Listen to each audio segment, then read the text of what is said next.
Good evening, ladies and gentlemen. This is Abby Pickett, and you are listening to the Serial Killer Podcast. Today we will be talking about Ian Brady. Ian Brady was a remorseless serial killer who targeted teenage victims of any sex. His murders were gruesome. His girlfriend would kidnap them, and he would assault them. After documenting their torture, he would murder them by their throats. This behavior was either deemed psychopathic or a result of mental illness. One would wonder what led to Ian Brady's behavior, and how did he find such a willing accomplice? In order to determine that, an observer must look at his interests in his childhood behavior. As a baby, Ian was often left alone at home, since his mother was a single mom working for a minimum-paying job. Due to her lack of resources and time to raise him, she put him up for adoption, only visited him anonymously. As a kid, he had an obsession with Nazi method and writings, which followed him into his adulthood. A major precursor to his behavior was how, as a child, he would abuse animals and play with fire. His naughty behavior was so severe that he even performed what he called role-playing on his friend by tying him up and lighting pieces of paper on fire on his body. His common nicknames were ironically the names of villains of horror movies and stories that he was obsessed with. As a juvenile, he also participated in petty crime and burglary. Once he grew up, he veered away from the petty crimes with greater objects on his mind. He was a loner without a college degree and never had children. Despite his odd characteristics, he found a girlfriend at his job, who was soon fascinated and brainwashed by Ian since he was her first lover.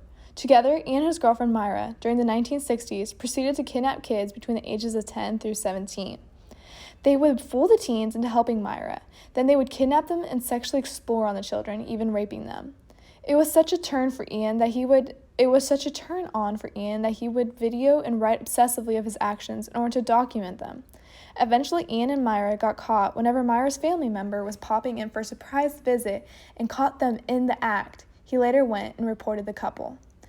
When Ian and Myra were caught, they began lying and saying that it was actually Myra's family member who had done the murders and was trying to pin it on them, which was quite absurd.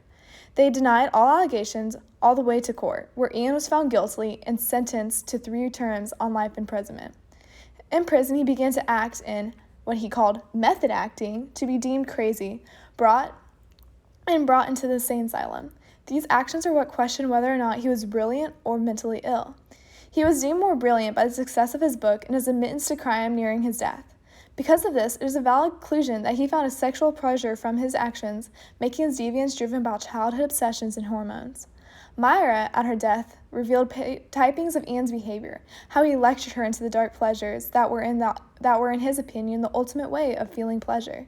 Sexual pleasure, to be specific. She stated that he would practice his methods on her, and if she refused, he would threaten her with death.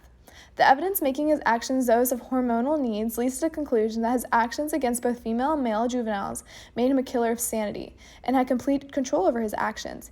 He was never rehabilitated. He died in prison on May 15, 2017, which was due to his declining health because of smoking and by the refusal of his nourishment.